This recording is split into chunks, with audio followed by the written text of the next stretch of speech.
Today's session is Fiery Command WorkStation 6, Configuring Color Settings and Best Practices. It is my pleasure to introduce our speakers for today, Lou Prestia, Senior Product Line Manager, and Heather Blakely, Senior Product Marketing Specialist. So with that, I think we're ready to get going. Lou, take it away. Hello everyone, and thank you for joining. Today, the topics that we're going to cover are all related to Command WorkStation 6 and the new color controls that are in Command WorkStation 6. We'll start by showing you how to get to the settings for the color, and then we'll talk about not only a description of the color settings, but we'll look at them compared with a flowchart for different colors that might be in an input job in a PDF or PostScript file that you might print, so that you can see the effect of each setting on different page objects and different things that might be in that file that you want to print. We'll talk about how to set up a workflow that complies with what we think are the best practices, and we'll tell you what those best practices are for your local region. And we'll talk a little bit about making custom profiles, and at the end we'll show you about how to save your preferences, or perhaps the best practices that we're going to show you today, into a server preset, and also to load that as a server default if that's what you want to do in Command WorkStation 6. So the first thing we want to show you is how to get there. So if I go to Command WorkStation 6, if I want to see the color controls, I can just go to the job properties for any job. And I think if you saw our last webinar about Command WorkStation 6, you're aware that the controls are no longer sorted as tabs across the top of the user interface, but they're now in this left nav. So if I go to the color section here, we see our color controls, and this is all the stuff that we're going to talk about in today's session.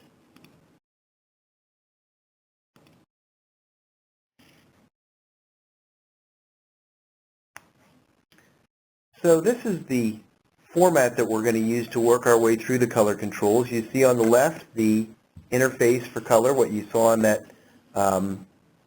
that color section within the new job properties in Command WorkStation 6. And on the right, you see a flowchart which shows different source colors that might be in a page description file, again a PDF or PostScript file. Generally, these fall into these categories of RGB, CMYK and grayscale, and spot colors.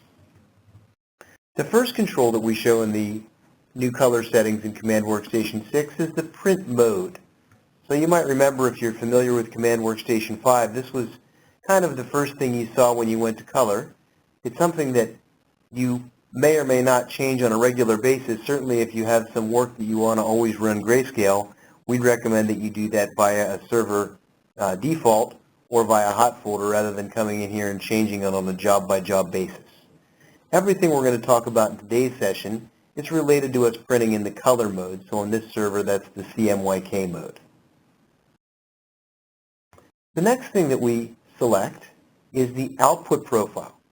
You'll notice that this is moved all the way to the top of the controls, and the reason we do this is because this is the one thing that might change job by job because you're printing on different paper stocks.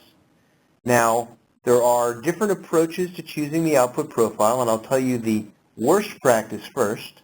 The worst practice is to go to every job, to its job properties, and pick the output profile. Because eventually, you're going to make a mistake, or somebody else in your shop is going to make a mistake. You'll print a job, it might even look fine. When you go back to do the reprint, that job's not going to look the same because you're going to pick a different output profile. So, in general, the best practice that we recommend is to take this setting called Use Media Defined Profile. And there's lots of questions from customers about what happens when I say use the media defined profile, either in Command WorkStation 6 or in Command WorkStation 5. So I wanted to walk you through this automatic profile selection. If I set Use Media Defined Profile, then the first thing we check to see in the Media tab of the job properties is whether you're using the paper catalog. Okay, so here my output profile is on Use Media Defined. And now if I go look at the Media tab in here, I'm going to check to see if the paper catalog is used. If the paper catalog is used by the job, which in this case we have this setting for Futura Gloss 80-pound text, This is absolutely the best way to pick the output profile. Why? Because this gives me the most control for assigning different profiles to different paper types. So now I check in the paper catalog entry if there's a profile assigned. Now it looks like this. I go to the Device Center. Again, remember, and you probably saw this in the last webinar, in Command WorkStation 6, we now get to the Device Center by right-clicking on the server in the left nav of Command WorkStation. And in the Device Center, if we go to Resources, we can see the paper catalog. If I look at a paper catalog within this list of paper catalog entries, I can just double-click it or I can use the Edit button. I can see the characteristics for that paper catalog entry, which tells me the paper type and some other information. But most importantly, what we see here is that I've assigned a front and back profile. The reason we allow the selection or the assignment of two profiles here is for something like if you're printing on a C1S sheet that is coded on one side and uncoded on the other, you might want to use different profiles for the front and back. So if the paper catalog is in use by the job, and a profile is assigned in the paper catalog, then we get absolutely the most consistent selection of the output profile automatically. So again, this is the way we recommend you work. The next thing is, there might be cases where the paper catalog is not used, specifically on some legacy Firies where you may not have the paper catalog entry. If paper catalog is not in use, then the next thing we check to see if there's a profile assigned to the paper type. Okay, and this is the media-defined profiles that we've also had for a long time on the Fiery in Command WorkStation 5 and Command WorkStation 6. To see this, if I go back to Device Center and look under Resources to the Profile Manager, you can see for each of my output profiles at the bottom, I have a paper type assigned. So in this case, the G7 settings profile is assigned to the coded glossy paper type. So if I'm not using paper catalog, then again when I go to the Media tab in Command WorkStation 6, I pick the paper type coded glossy, not using the paper catalog in this case, notice. Now the profile would be selected by the paper type. Okay, so that's the second best thing, is we use the profile assigned to the paper type. And people often stop me here and they say, what's the difference? Why would I use paper catalog versus the media assigned? And the answer is, you might have two kinds of coded glossy stock. You might have a 90-pound and a much heavier cover stock that you're using that has very different imaging characteristics and really wants two different profiles assigned. So picking coded glossy in that situation wouldn't let you automatically assign the right profile to, let's say, the heavier and the lighter of the two coded glossies. That's why paper catalog is the best choice. The next thing that happens in our automatic selection is if there isn't a profile assigned to the paper type, then we're going to use the server default output profile. Okay, and we'll show you how that's set up a little bit later in the presentation. Finally, if I don't use media defined at all, this is where you pick the specific output profile in the job properties, then we'll use the one you selected. And again, I know that seems like the easiest choice, but it can get very unpredictable if people make mistakes in the workflow. So that's why we recommend using the paper catalog to select the output profile automatically. Coming down into the color input section, you now see all the settings related to the inputs in your page description file. The first one is for RGB page objects. And the first thing I set here is the default input profile that I want to use for the RGB objects. In this example, I'm setting sRGB, which is a very typical choice. That's an extremely common color space for most digital cameras until we get to some pretty expensive ones. And this means that all the RGB that comes in will use this as the input profile for the color management. The next thing I set is the CMYK input profile. In this example, I'm using the ISO coded profile, which is typically used in European markets and the rest of the world outside of the US. And again, this has the same behavior as the RGB source profile. The default that I set here will be used for all the CMYK that's coming in and all the page description files that I'm printing. The next controls I have are for use embedded profiles.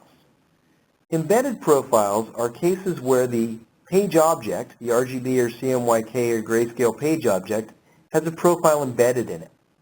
If I say use embedded profile, in this example that I'm showing in the flowchart, I'm showing you an RGB source that actually does have an embedded profile. This particular page object has Adobe RGB embedded.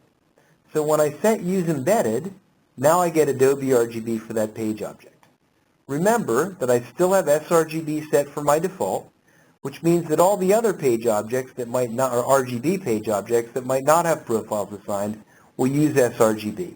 And again, we think that's the best guess for most of the RGB that's coming into your workflow. I have a similar control for CMYK where I can set use embedded profile, and this is a rather strange example we've made here just for your learning experience. This case, I have a CMYK file with the Grackle profile embedded.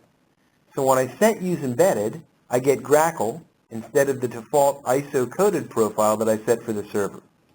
Now, I'm going to uncheck this because I want to show you the best practices. And we believe that the best practice is not to use embedded profiles for CMYK at this time.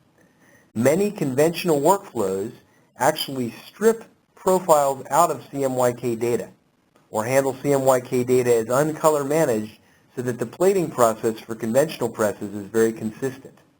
For this reason, you can basically choose this based upon your locale.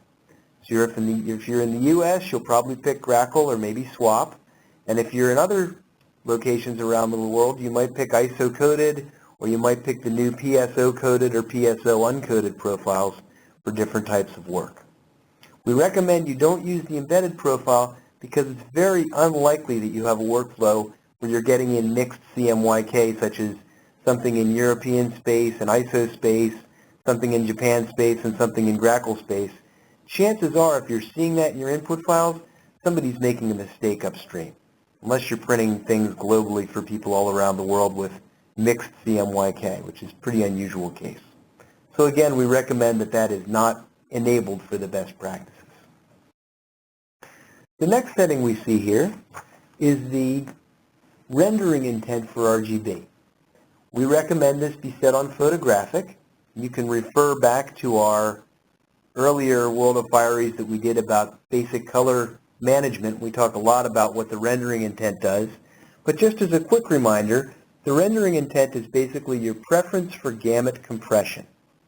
So it says if I have a very big RGB gamut coming in, such as sRGB or Adobe RGB, which are much, much larger than any printer gamut, how should I map the colors from the big gamut of the source into the relatively smaller gamut of the output of the CMYK press? Photographic is the best choice for natural looking images. It ensures that even if I'm printing on an uncoated sheet with a very small gamut, I'm still going to preserve shadow detail and still keep a natural looking appearance for my images. There are 4 choices in here. In addition to photographic, which incidentally in some other applications such as Photoshop is usually called we'll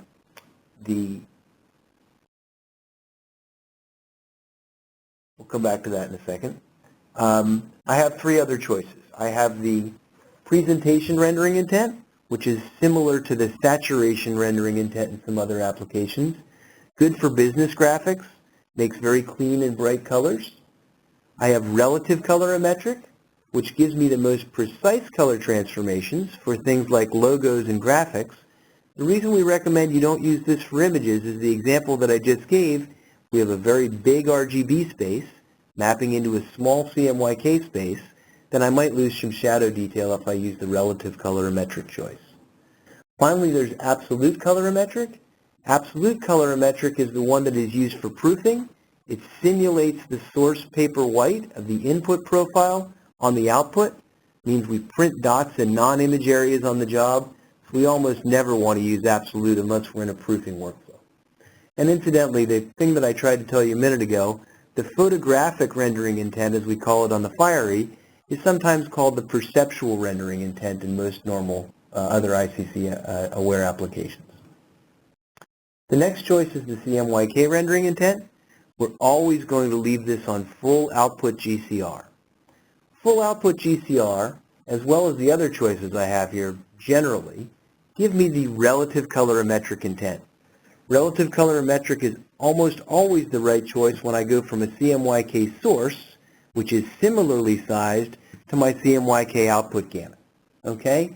What full output GCR means is that we're going to use the black generation of the output profile. So it really has nothing to do with GCR. This is an old PostScript term. In the PostScript Red Book, black generation is referred to as GCR. What this means when we say full output GCR is use the black in my output profile, which is always the right answer, right? That's the custom profile that either EFI has made or maybe you yourself have made in a profiling application like Color Profiler Suite that gives the best possible color appearance on your press. If you choose source GCR, we'll use the black generation from your input profile.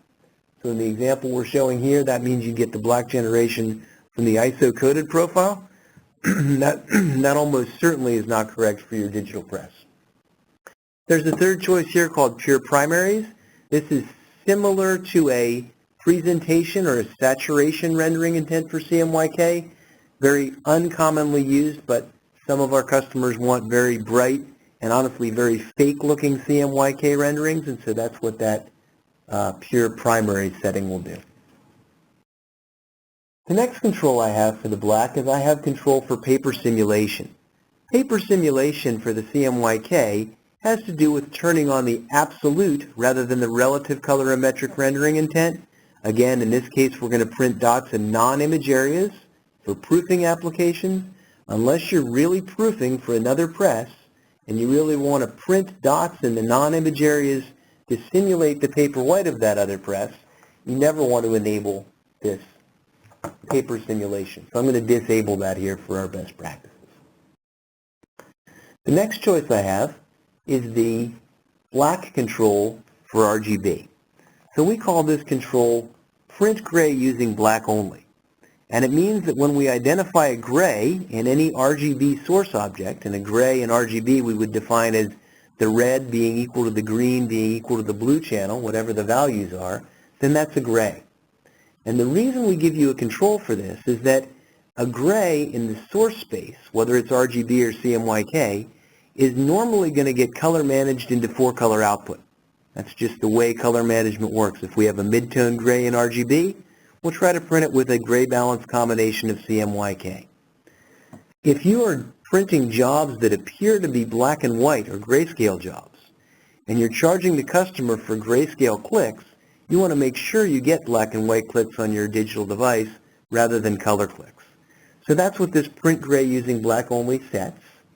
For RGB, we'll set it to text and graphics, since in general, any text or graphics that I have in the input file that is red equals green equals blue or gray, I want to print as black only and get a color click.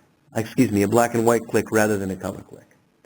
The third choice here that I could pick, the text graphics images, is not a very safe choice because it's very common that your RGB images will have gray pixels in them, where red equals green equals blue, and we don't want those to drop out and print as black only. So the recommendation for this setting is to set it on text and graphics for RGB, print gray using black only.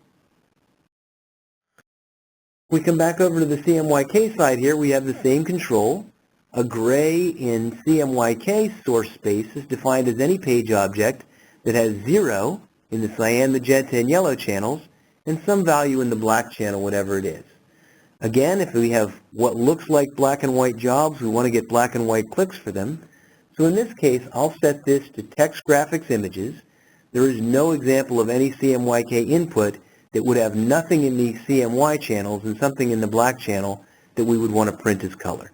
Okay, so this is a very safe choice to set this as text graphics images for the CMYK print gray using black only.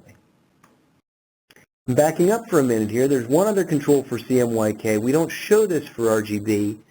This is the black point compensation. Black point compensation has to do with mapping the darkest shadow point in the source color space, in this case the CMYK, to the darkest shadow point in the output. We always want to do this for the best appearance. To get the most dynamic range on the print, we want to take whatever the CMYK source shadow is, even if it's very light, and map it to the output shadow, which might be darker. The reason we give you a control for this is principally because in a proofing application, I don't want to do this. So let's say I'm proofing some newsprint data, and I want the prints to look on my Fiery output just the way they're going to look in the newspaper. If I map the very light black point or shadow point of the newsprint profile to the output profile shadow point, I'm going to get a fantastic looking reproduction, tremendous amount of dynamic range. But in a proofing application, I don't want to do that. I want to see the washed out appearance the way it will look in newsprint. So that's the reason that we have the control. Again, I would disable it only for proofing applications, and so for the best practice, we leave that enabled. We often get the question about RGB. For RGB, black point compensation is always enabled. We don't even give a control for it. We know that you and your customers want RGB files no matter how, let's say, bad the source might be in terms of the darkness of the shadow point, to look the best on the reproduction and have the maximum dynamic range that the press can achieve on the paper you're using. The next control I have here is for spot colors. The spot color control basically enables the licensed libraries that we have on the Fiery. These are libraries, for example, like the Pantone libraries.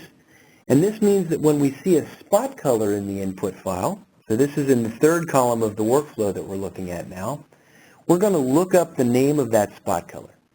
When we look it up by name, we use the device-independent values that we've licensed for these various libraries to convert correctly to print that using your output profile. Which means if you've made a custom output profile for your paper and your press, you're going to get the absolute best match of that spot color that's possible. If we disable spot color matching in the color controls, then rather than looking up the color by name, we'll look for an alternate definition of the spot color which is contained in the page description file.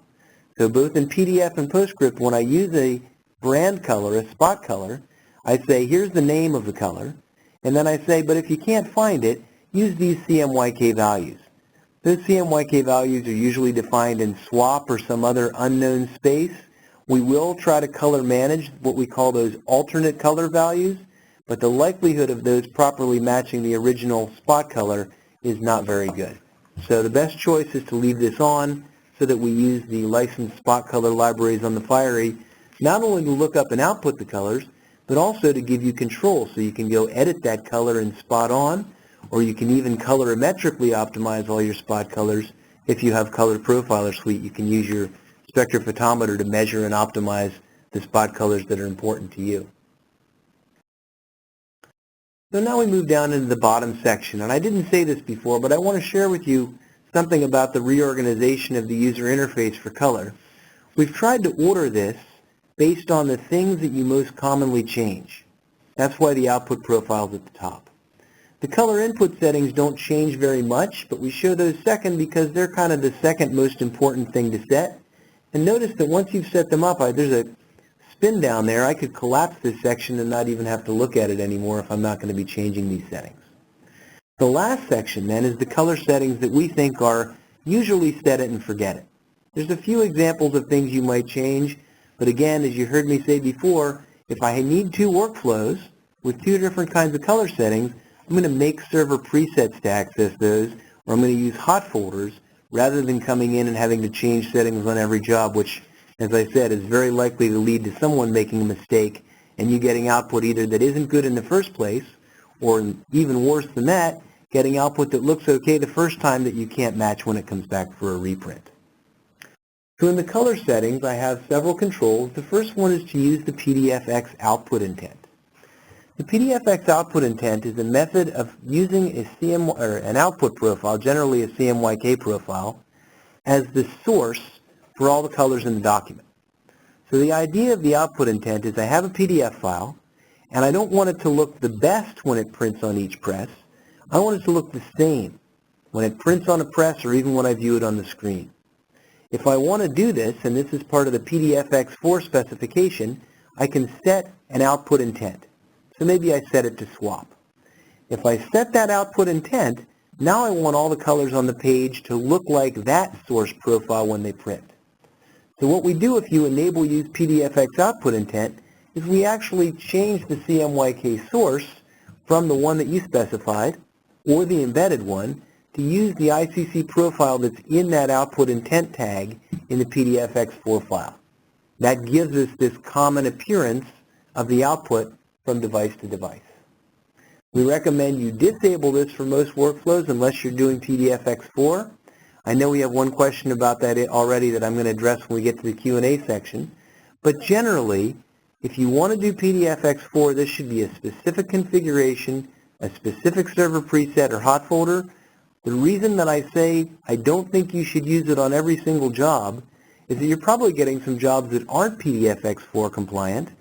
And when you use PDFX4 for all its incredible consistency, you actually limit the gamut of your output. Imagine if I had a Grackle source, one of the bigger gamut CMYKs that I can get, right? Or this XCMYK, even bigger gamut, as my source profile. If I turn on the PDFX output intent, I'm now going to use swap or whatever is in that output intent tag, and my output is not going to look as good. I'm going to limit the gamut to what's in the ICC, what's in the output intent tag. The next control we have is also related to PDFX4 compliance. Again, if you want to do a PDFX4 workflow, you're going to leave the last control, the PDFX output intent, enabled. And you're also going to enable this control, which says separate RGB LAB to source CMYK. And what that does is kind of obvious in the workflow diagram here.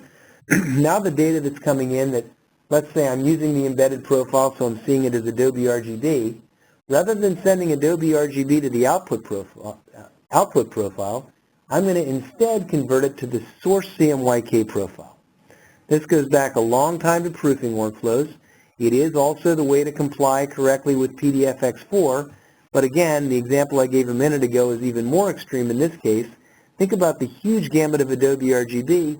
If I clip that to my source CMYK profile, I'm not going to get potentially as vibrant and as colorful a reproduction through the output profile if I'm printing on a high quality stock.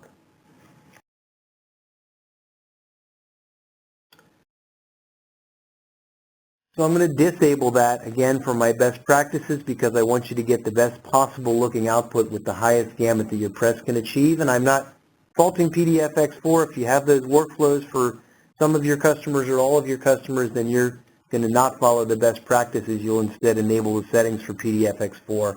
And I'll actually make sure we include those when we send out the FAQ that goes along with this presentation. The next setting is for black text and graphics. So this is a special case of the thing we talked about earlier, the print gray using black only. This has to do with solid black. So a solid black in RGB is when red and green and blue all equal 0. And a solid black in a CMYK source object is when cyan, magenta, and yellow are 0 and the black's at 100%. We're going to set this to pure black on, which means print that solid black using black colorant, toner, or ink only.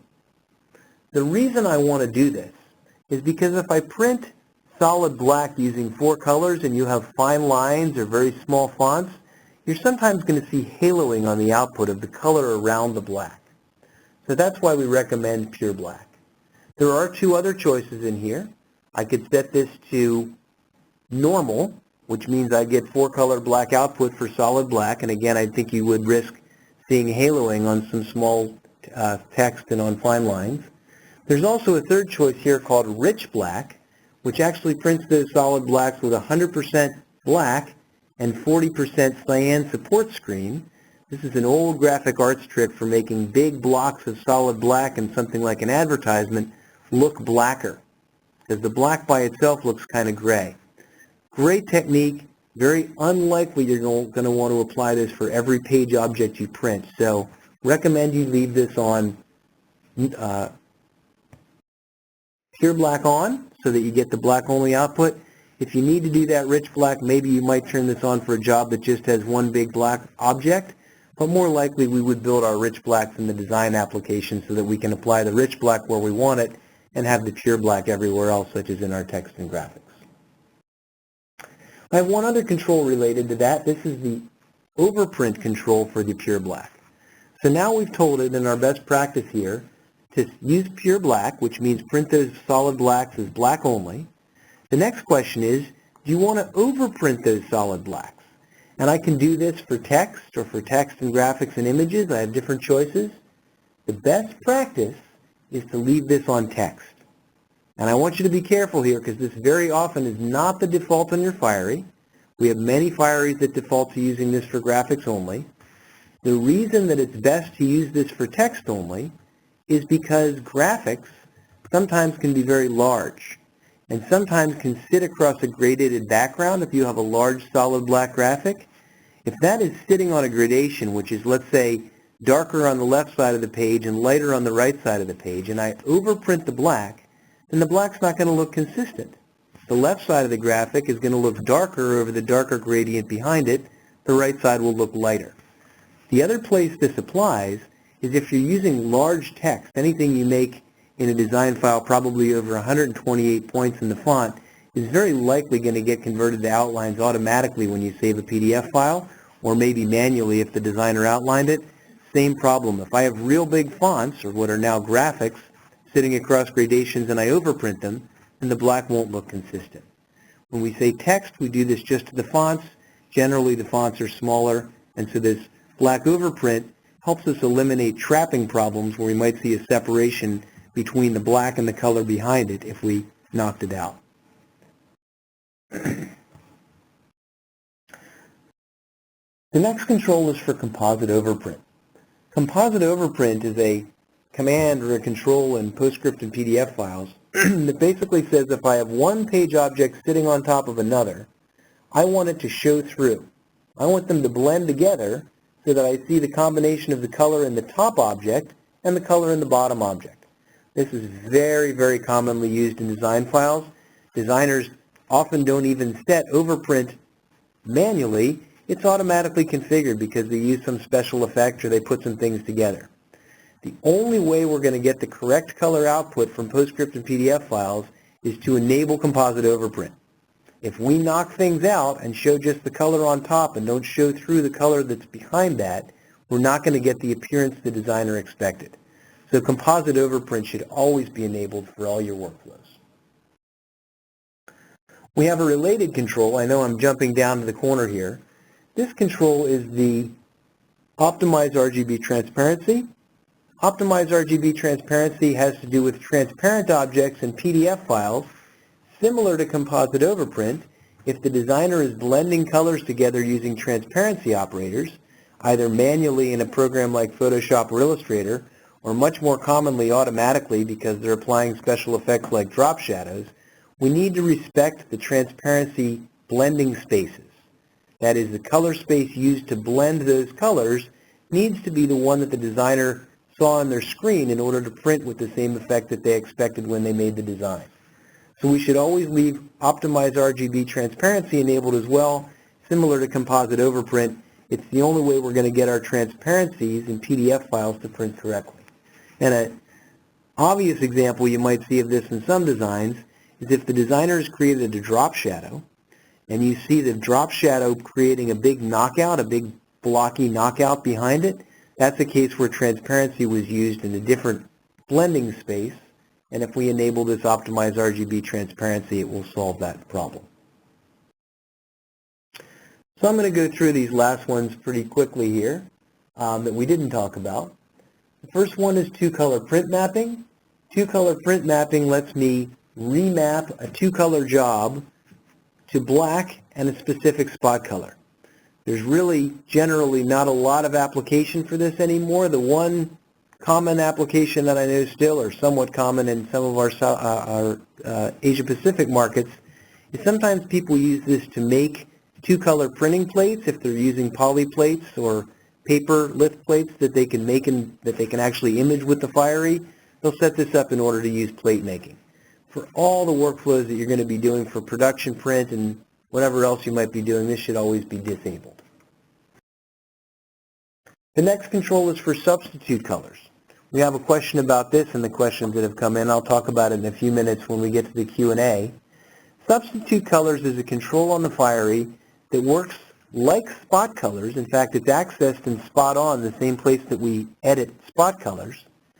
If I use substitute colors, it lets me specify a tint either in RGB or CMYK, which is color values in an input file that I want to map to a specific output color. And the reason this is useful is a couple of examples. A real common one is if I have logos that are designed in Office applications, the Office application generally doesn't emit CMYK.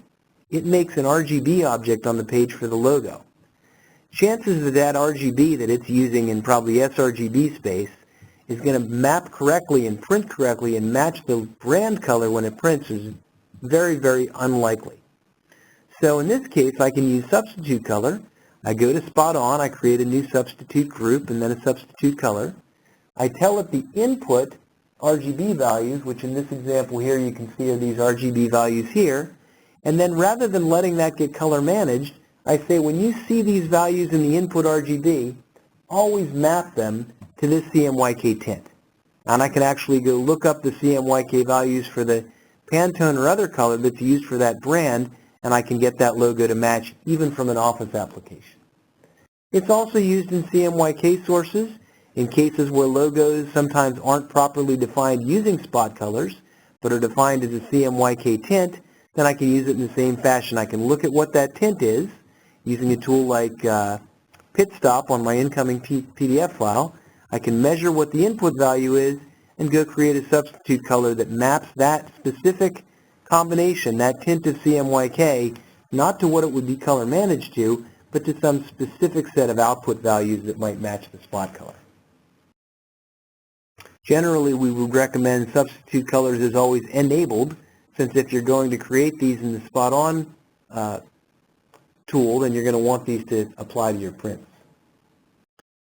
Combined separations is another legacy feature. It's used for printing pre-separated PostScript files and combining the PostScript separations so we don't get basically 4 prints when we expected one, where we would print like plates.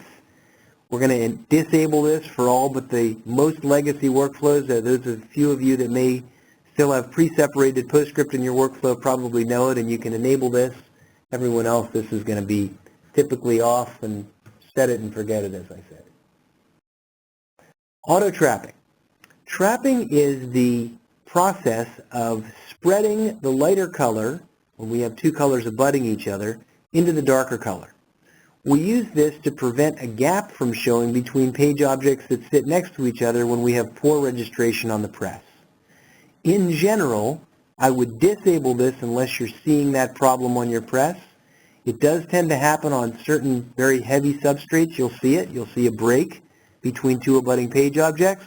That's where you need trapping. You can go in and enable this, but most of the time when we're printing on normal stock and on high quality presses, we don't have any problem with that trap being required, and so we generally recommend this is disabled. The last one I'm showing you here is the image viewer curves, and this is going to be a little confusing when you go back and look at your Fiery. Unless you have the newer Fiery system, the FS200 Fiery, you won't see this control in your Command WorkStation. You'll only see it when you connect to FS200 and newer Fieries. This is a method of applying a curve to the job. We give you a series of presets from the factory for changing contrast and highlights and midtone and shadows, and also a couple corrections for cast, where I can reduce a cyan or magenta yellow or yellow cast in a job in the quarter tone to midtone. You can also, as you might guess from the name, since it's called Image Viewer Curves, if you have the Graphic Arts Package Premium Edition or the Productivity Package on embedded Fieries and you have the tool called Image Viewer, in Image Viewer you can create your own curves and save them. When you save them, they'll appear here in the job properties. And so you can configure this as you go for individual jobs, or if you have something you need to fix or a particular day where you need to work around a color problem. So now let's talk about the best practices. I've kind of outlined this as we've gone, and I've enabled and disabled things in the workflow diagram so that you could see the effect. But the way it's set up now, for most purposes, is the recommended best practices.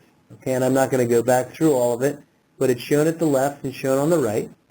There is also a video that we'll give you a link to later that walks you through the same thing and provides a PDF file that shows you these settings.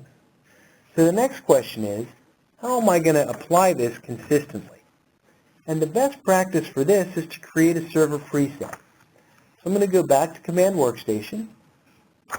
In this case, I've already made all these settings. And I can just go into any job properties on my Fiery. And when I configure all these settings that I want, I can go under the presets at the upper right. We already have one saved here, but I'll save another one to show you. And I can say Save Preset.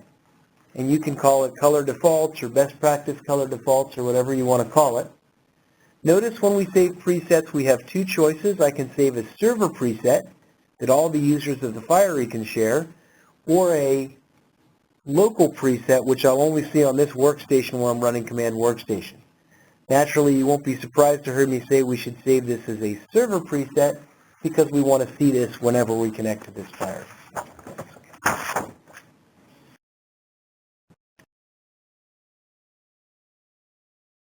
Okay, so now I have a preset. Now every time I go to a job, I can pick that preset and I'll get these exact settings applied to all my jobs.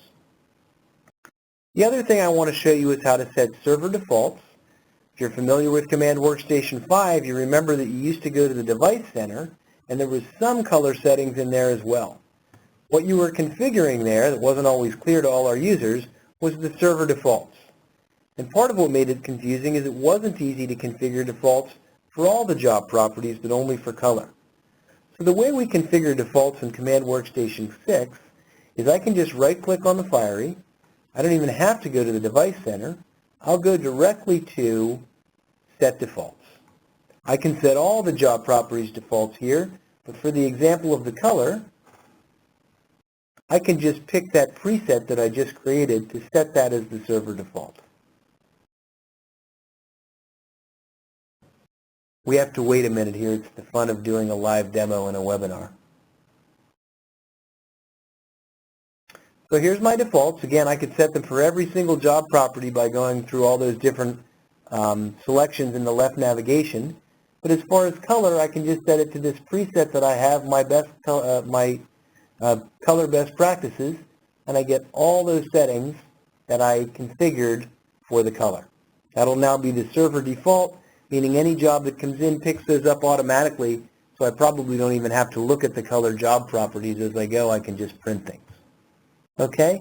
I do want to show you also that if I do go to the Device Center and I go to the old place where we had the color defaults, we didn't want anyone to be confused, so here in the Device Center, if I go to the color settings, you will see a button basically that takes you to those defaults that I already showed you. So I can't imagine why you would go through this to get to set defaults. You can not even go to Device Center, just go directly to set defaults. So we've made that a lot more efficient for you. Okay, talk for a minute here about taking it a step further. The two things that I didn't really talk a lot about in this presentation is the first one being that output profile that I choose can either be a factory or a custom output profile. The real best practice if I want to get the best color from my particular press with my Fiery on whatever paper I'm printing on is to make a custom calibration set and a profile for it. The way, of course, we recommend you do that is with Color Profiler Suite. This is a tool that's integrated directly with the Fiery, so all the calibration and profile making goes directly onto your Fiery. It's a complete set of tools that lets you create profiles and device links and inspect and profile your monitors, etc. And it's all designed in a way that it's very easy to use. It's not designed so that you have to be an expert color person to use it. It's designed so that you as kind of the average Fiery user can work through all these workflows to create custom profiles. It is also G7 certified, so those of you in the U.S. that are interested in having a G7 pre-calibrated system, again, this is having G7 without even using color management to get the G7. We can also pre-calibrate the Fiery to G7. We still make a profile after that so that you can match the G7 color space or targeted higher levels of G7, but that's built into Color Profiler Suite as well. The second piece to talk about when we talk about taking it further is the Graphic Arts Package Premium Edition. Again, that gives you that image viewer that lets you create the image viewer curves, which you can select from job properties. This is also pretty much the premier tool for troubleshooting jobs and also fixing things, and you can refer back to a earlier World of Fiery webinar that we've done about Graphic Arts Package Premium Edition. What I did want to tell you today is that we're offering a free 30-day trial. So if you don't have the Graphic Arts Package, you can get this, and you can see the image viewer and the post-flight and control bar, a number of things that are included in that package that we think is super useful for you. And basically you're eligible if you have any of our external Fiery servers where you can use the Graphic Arts Package Premium Edition. If you have an embedded Fiery, we have a similar kit called the Productivity Package. We're not offering a trial for that at this time, but that's the equivalent. So let's go over what we learned here quickly. We talked about how to get to the new color settings in Command WorkStation. We went through the color flowchart and we showed you what every setting does and how it relates to the page objects in your page description file. And we talked about the best practices and setting the server defaults. Now have Heather talk to you for a minute here about some resources that are available to you. Great. Thank you, Lou. So we do have a number of different resources available. And again, just want to reiterate that we do have this presentation being recorded, and so all of these hyperlinks you'll see here will be made available to you in the thank you email coming out in a few days. So first I want to go over again is that you can get in-product help from within Command WorkStation in the Device Center when setting your server defaults, or again also in the Job Properties in your Color tab. And you click on this question mark up here at the top, and then this will then bring you to a web page, which then you can learn more about the color print option controls. So this is your in-product help when you're doing it live. Be sure to go ahead and visit efi.com/fierycolor, and here you can learn more about our Fiery Color Management. So we have this great web page I'm going to show you here that is dedicated to Fiery color and imaging specifically. So here on our webpage, we do have quick links here at the top that you can actually access the PDF. So this is what Lou went through of all the color settings and the best practices. So the beginning on this first page here, we have shows you how to actually get to it. And then on the second page, we show you the best practices that we went through. And on this PDF, also we have a link here to the video, which walks you through all the settings. So you can either watch this video or you can watch this recording of the webinar. This can be shared within your company. It's a great training resource that you can go ahead and share with everybody. So also on our webpage, you can access, as Lou mentioned, the Pantone color libraries. So if I go ahead and go over to this tab here, you can see that you can go ahead and click this link and you can access a form you fill out and you can download all the latest Pantone libraries. And we also have a guide here that shows you how to actually go ahead and install them. And if I move over here to the next tab for our test suites, here you can actually go ahead and test your DFE's capability to print PDF files correctly. We have 3 shown here. We have the Gent PDF Output Suite, the Altona Test Suite 2, as well as the Perfect PDF. And then on our last tab, we have additional color resources. From here you can see you can download a number of brochures, diagrams, access more webinars, as well as downloading source color profiles.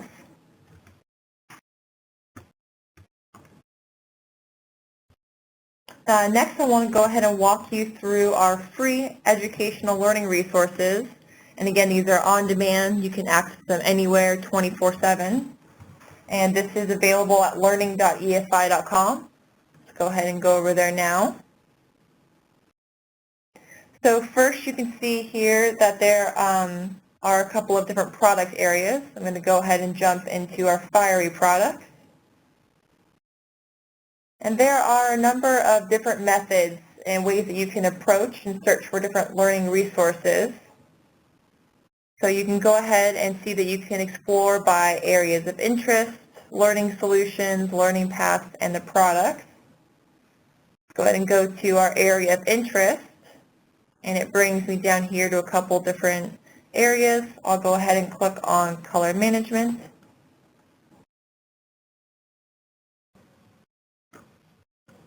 And then as this loads here, you can see that we, again, have a couple of different related resources.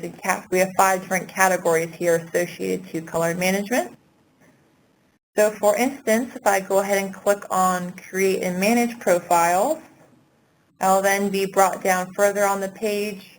And here I can see some individual extensive learning courses related to profiles, as well as videos that I can watch, and how-to guides that I can download. So you can go ahead and click on one of these to access it directly, or if I come up here to the top, I can click on this Enroll Now bundle, and then it'll group them all together in this one section, and I can go ahead and access all those resources later at my leisure. And once again, all these resources here at Learning at EFI are free for you to be able to use.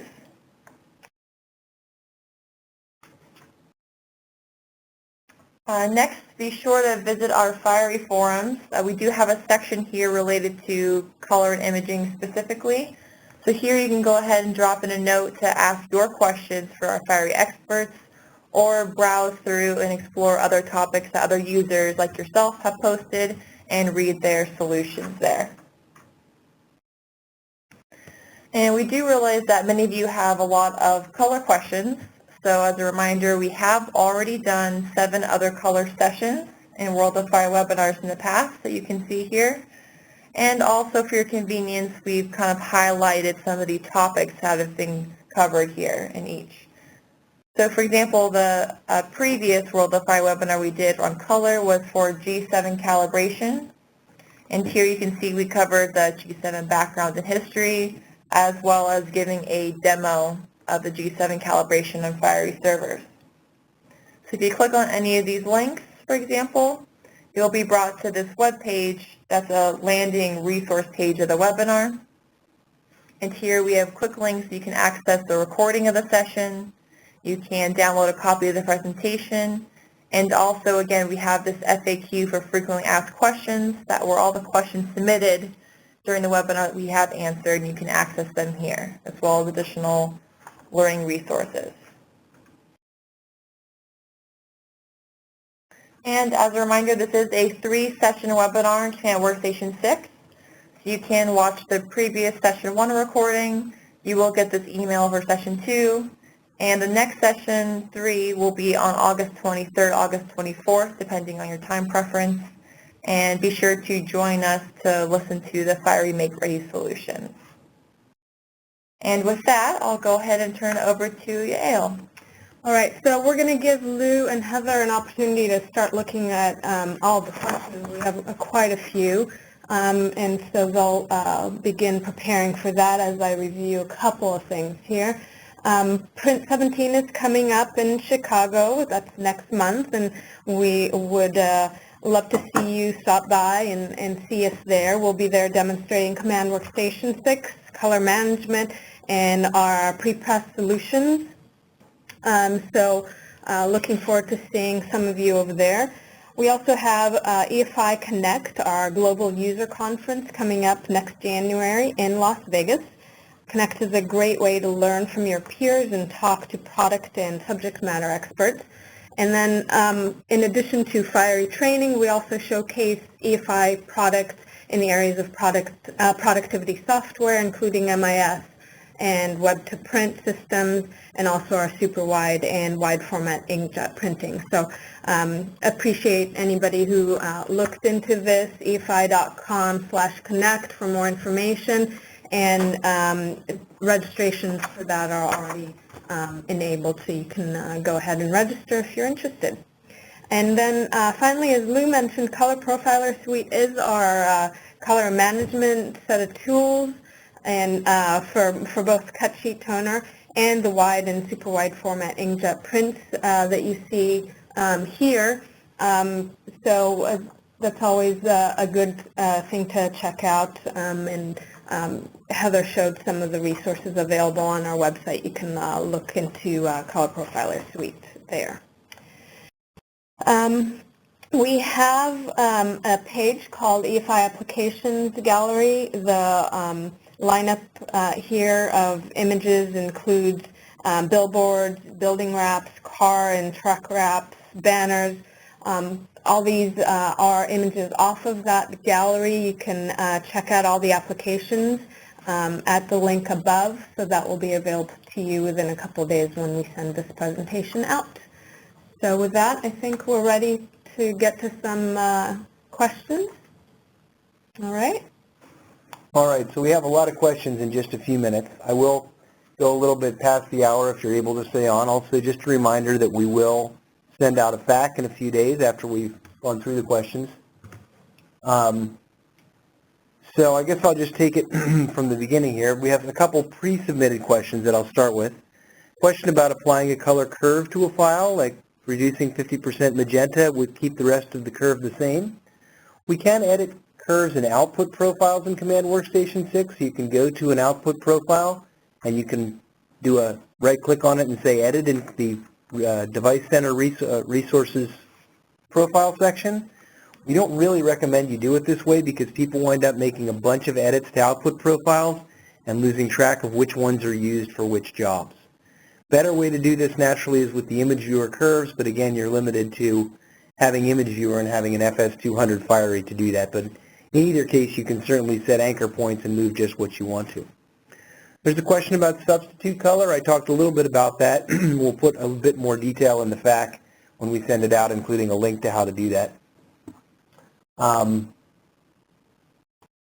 have a question about when upgrading to Command WorkStation 6. Are all the presets and profiles preserved? They should be. They're all saved on the server, right? Those aren't part of the local application. I don't know the answer to the question if you have local presets, and I'll find that out and put it in the FAQ, but generally the profiles and all that stuff are in the server, so they should persist when you install a new Command WorkStation. A question, I didn't talk about this, should we use Adobe PDF Print Engine preferred? Generally, yes. If you're printing PDF files and you have an external server that has the APPE print engine from Adobe, which is not just APPE4, but a very enhanced version that we've done a lot of customization to do things like matching the PDFX4 standard, even better in some test cases than APPE does by itself. You should always enable that. I have a question here about Pantone colors for textiles. Yes, the Pantone libraries for textiles are available. If you just Google Fiery Pantone, you'll find all the libraries you can download. Incidentally, if you have a legacy Fiery, an older Fiery, you probably, whether or not you want the textiles, you might want to go get the latest Pantone Plus version 3 libraries, which are the newest Pantone libraries that you should probably be using. Couple of questions here I'm going to take together. One person is asking about having trouble getting Command WorkStation 6 to run on particular machines, including a couple different examples here. This is perfect for the Fiery Forum, so if you go to fieryforums.efi.com, you have to create a login if you haven't been there before, but it's so well worth it to do that. Put this question up on the general forum. You'll probably get an answer within an hour, or at least you get somebody who will start to ask you for some more details so they can help you. Another one about error message with the Learning Center. To the best of my knowledge, there may be a way that you can email somebody through the Learning section of the website, but if not, this is a fine thing to put on the forums too. It'll get forwarded to the right person and we'll get things straightened out for you quickly. And we'll take care of you. We'll forward it on to the folks here who manage that system and make sure that you are able to get to those courses and videos that are available to you. Another good question here that I didn't talk about, I'm glad you brought this up. Someone says, what about device links? So it used to be in Command WorkStation 5 you could pick device links directly, but you might remember that the way this has always worked is when you load a device link, you assign it an input profile and an output profile. The idea is whenever that combination is selected, either manually or more likely automatically, you get the device link between those two. So if I make a device link from Grackle to my Fiery output, I'm going to load that with Grackle as the source, and my output profile that I've made that device link for is the output, and now that device link automatically gets used. You will see an icon show up in Command WorkStation 6 if the device link is selected by that combination.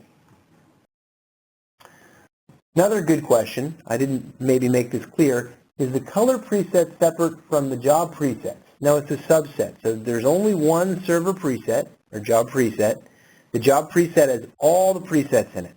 Everything that you see in the left navigation of Command WorkStation can be set as part of that preset. Media, the image, the color, all that is part of the same thing. You should be aware that once you make your best practices preset, or if you're using Color Profiler Suite to do your profiles, it always makes a preset for you to give you the profile and calibration and all the imaging settings you've used. If you then go to use any of these presets and you change something else, like the number of copies or the imposition or some other setting like that, you'll see that the preset goes away. You're back to a custom setup. In that case, I just save a new preset for the things that I've changed and what I want to do. Good question. Someone says, I don't have some of these things. I don't have paper simulation and PDFX output intent. I'll have to take a look at what Fiery you have. That might be a good one to put up on the forums. But in general, you should see these on all Firies as far as I know.